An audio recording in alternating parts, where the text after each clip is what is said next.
বিয়ের পর আমার ঘরে 4 মেয়ের জন্ম হয়।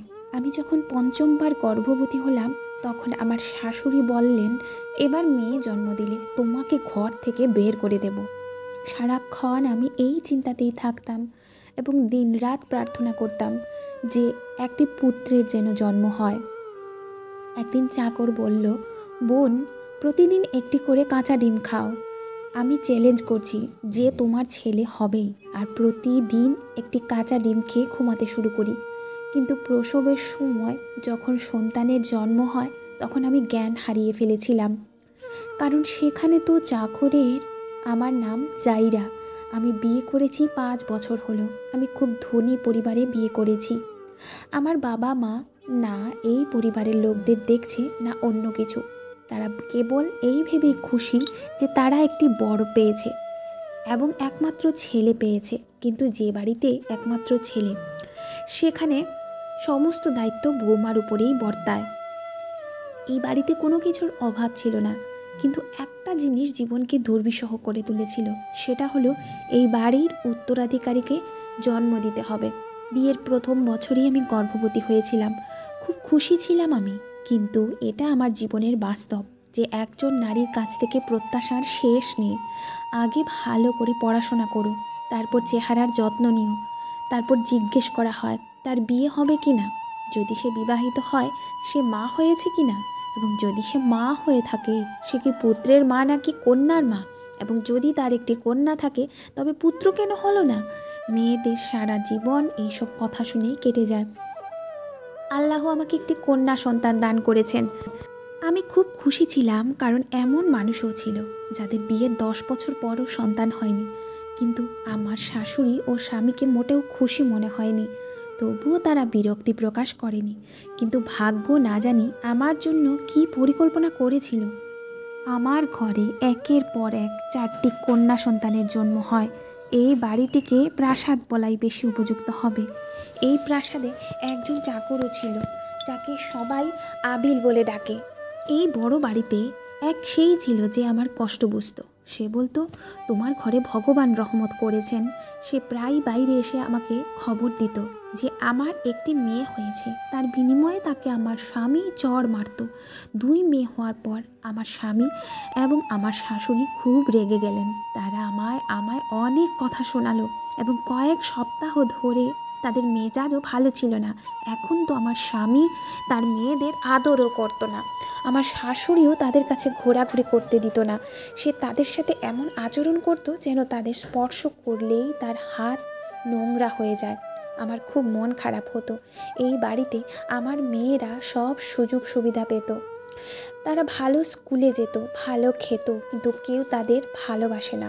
এই কারণে আমার মেয়েরা খুব জেদি ও খিটখিটে হয়ে উঠেছিল। এখন আমিও আল্লাহর কাছে প্রার্থনা করতে লাগলাম যে 4 কন্যার পর তিনি আমাকে যেন একটি পুত্র দেন, কারণ আমিও সেটাই চেয়েছিলাম। কিন্তু 4র্থ কন্যার পর 2 বছর পার হয়ে গেলেও আমি গর্ভধারণ করতে পারিনি। প্রথমে আমি 4 মেয়ের মা ছিলাম, আর এখন গর্ভধারণ করতে না পারার জন্য খুব বাজে কথা শুনতে হচ্ছিল আমার।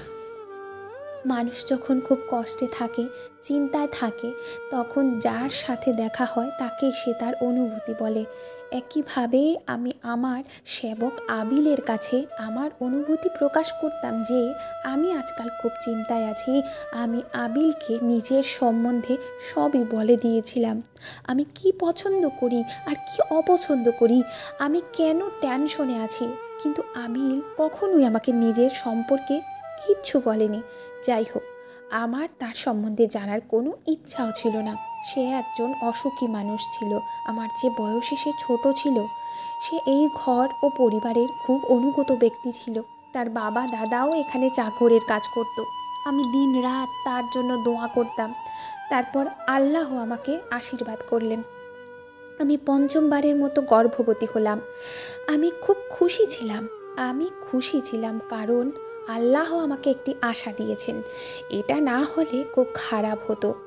আমি যখনই গর্ভবতী ছিলাম, আমার গর্ভাবস্থায় 9 মাসে আমার স্বামী এবং শাশুড়ি আমার সাথে খুব ভালো এবং ভদ্র আচরণ করেছিল।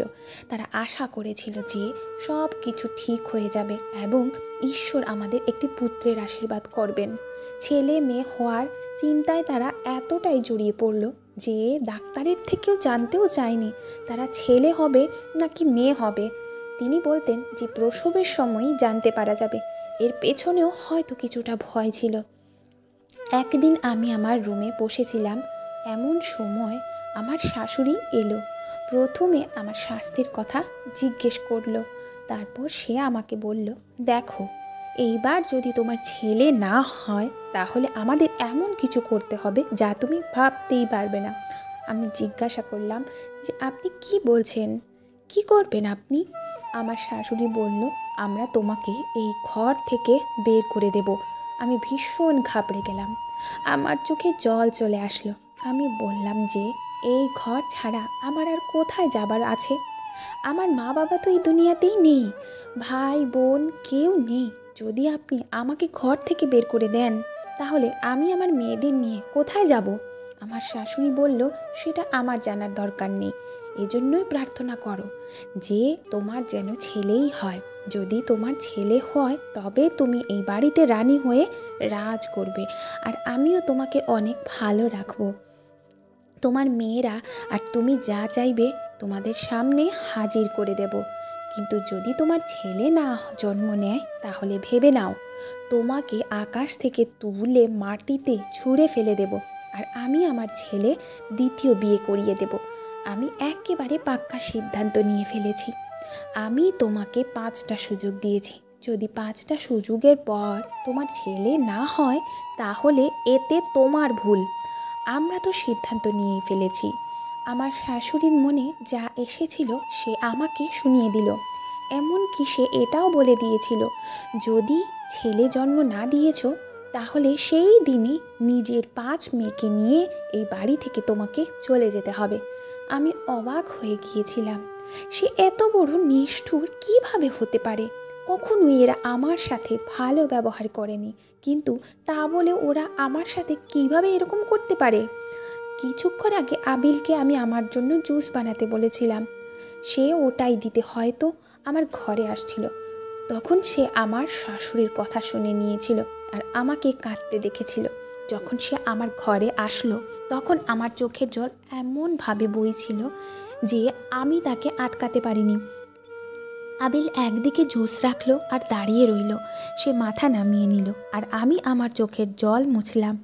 সে বলল, বোন, আমি সব কিছু শুনে নিয়েছি যে এরা কত বড় নিষ্ঠুর।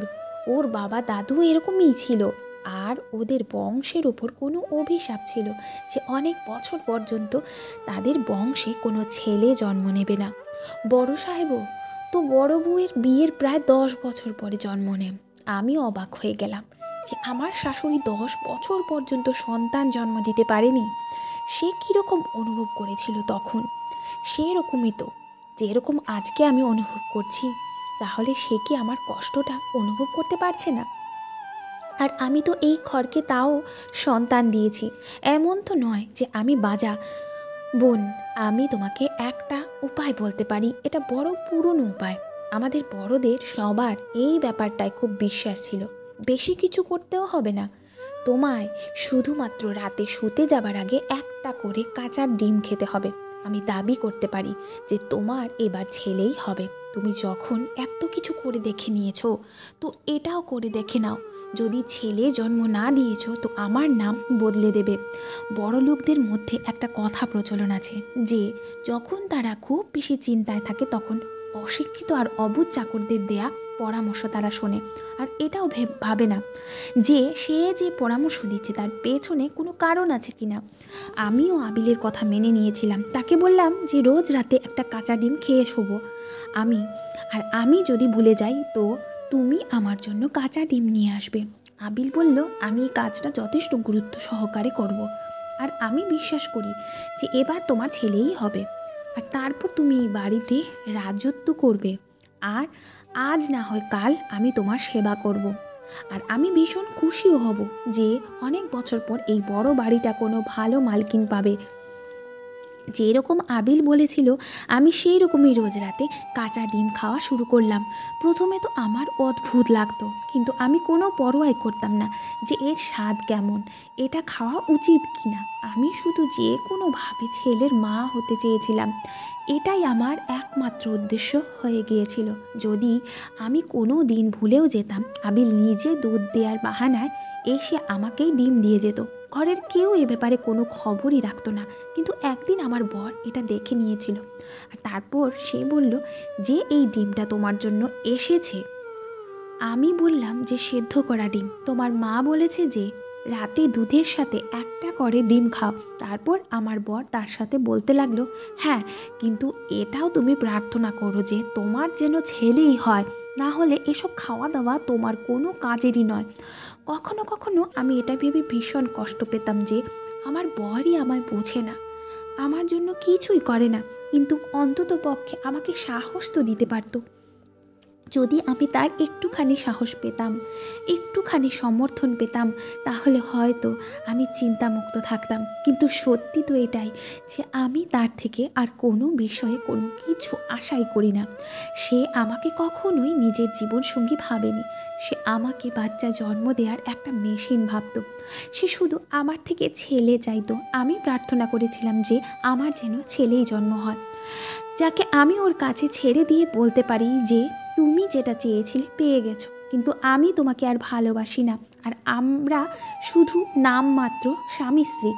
আমি সেই দিনটার জন্য অপেক্ষা করছিলাম। আমি তাকে এটা বলতে চাইছিলাম যে আমার ভেতরে 5 বছরের অনেক ঘৃণা ভরে গেছে, তারপরও আমি সব কিছু সহ্য করেছিলাম, কারণ আমি ছিলাম আমার মেয়েদের মা। এটা বলা হয় যে মহিলার সম্মান পুরুষের সম্মান থেকে হয়ে থাকে। যদি সে ছেলের মা হয় তাহলে সে বেশি সম্মান পাবে।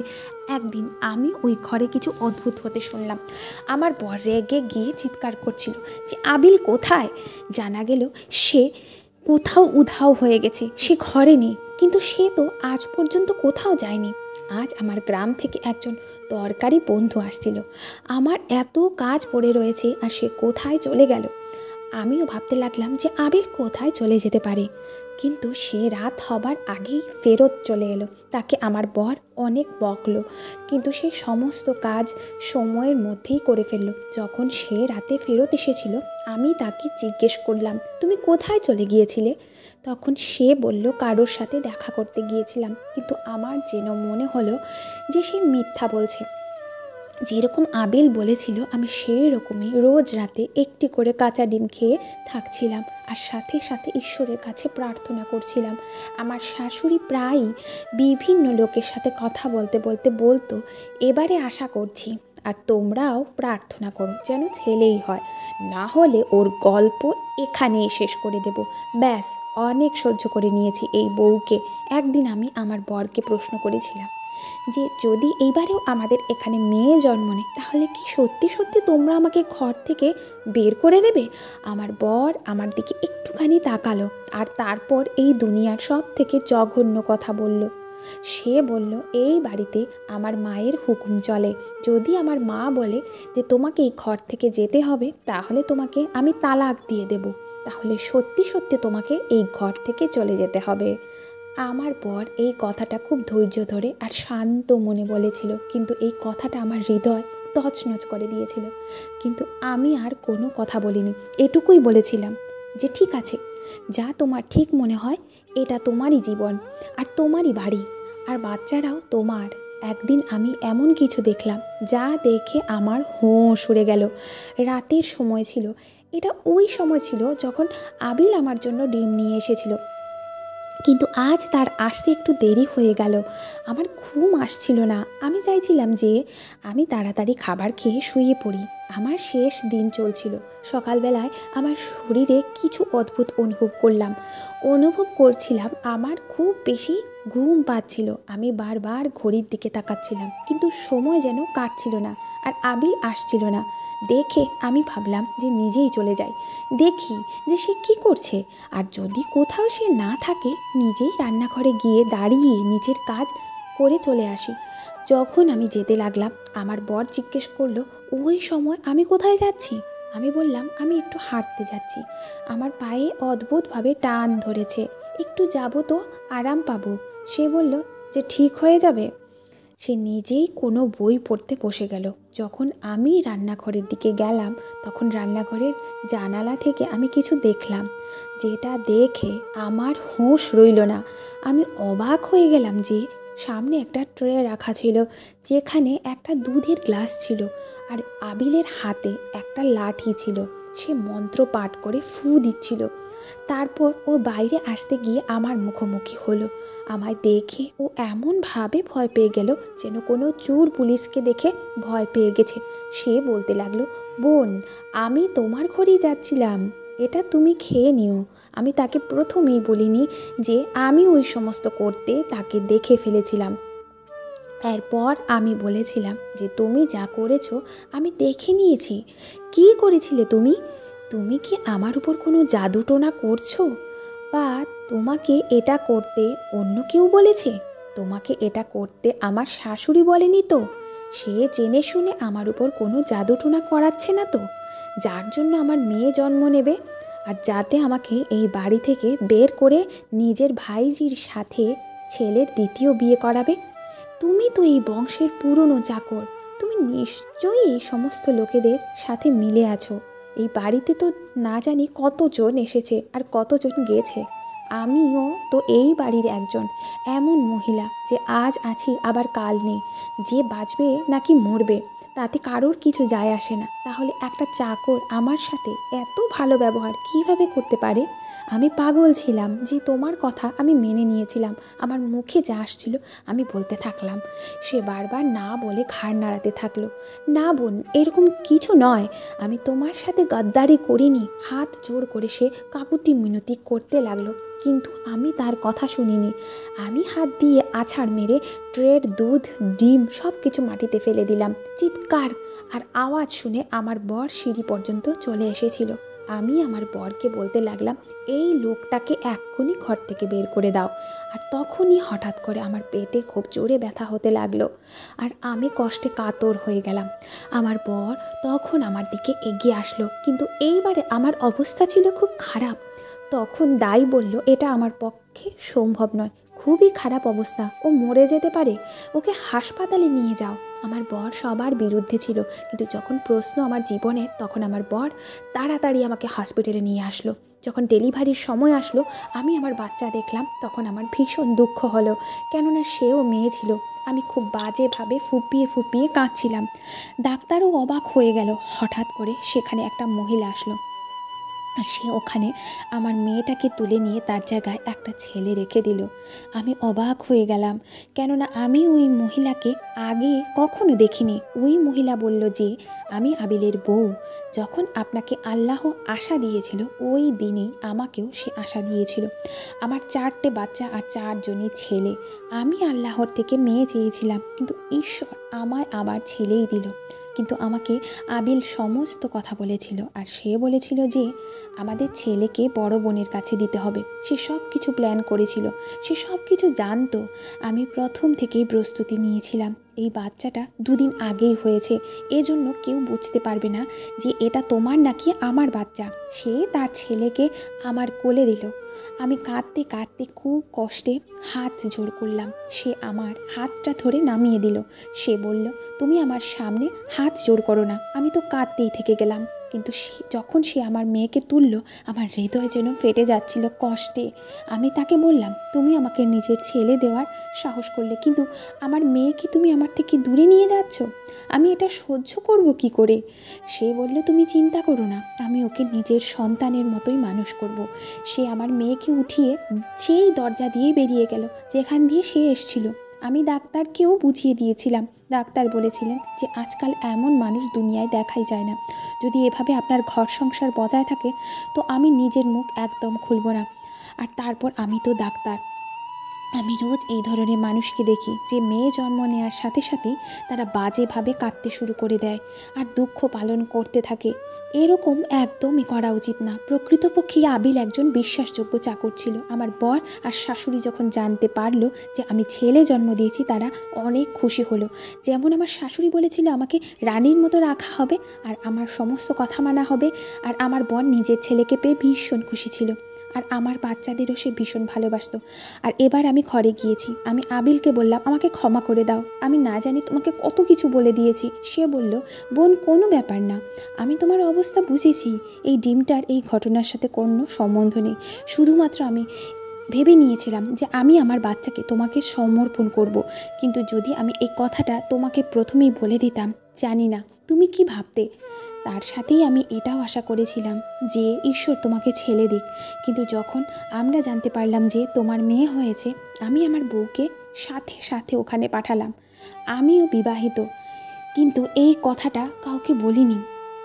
তোমার মেয়ে আমাদের ঘরে নিরাপদ আছে, আর আমরা 4 ছেলের পর একটা মেয়ে পেয়েছি, সে তো আমাদের বাড়িতে রানী হয়ে থাকবে। তুমি চিন্তা করো না, তোমার সাথে দেখা করাতে ওকে মাঝে মধ্যে নিয়ে আসবো। আমার শাশুড়ি শ্বশুর যা চাইতো তারা তা পেয়ে গিয়েছিল। আমি এই বাড়িতে ছিলাম, কিন্তু আমার রং ঢং বদলে গিয়েছিল। আমি এবার ওদেরকে জুতোর তলায় রাখতাম, তাদের সমস্ত কথার জবাব দিতাম, আর তারাও চুপ করে শুনে নিত।